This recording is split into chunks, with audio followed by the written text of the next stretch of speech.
ఈ దినం దేవుని వాగ్దానం పరిశుద్ధమైన గ్రంథములో నుండి రోమీలకు రాసిన పత్రిక 8:26.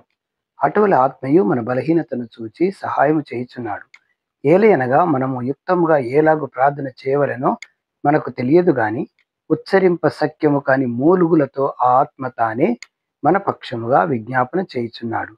దీని మీనింగ్ ఏంటంటే, దేవుడు, ఆయన పరిశుద్ధాత్మ దేవుడు మనకు ఎలాగ సహాయం చేస్తున్నాడంటే, మన ప్రార్థన యుక్తముగా అసలు దేవునికి వినబడదు.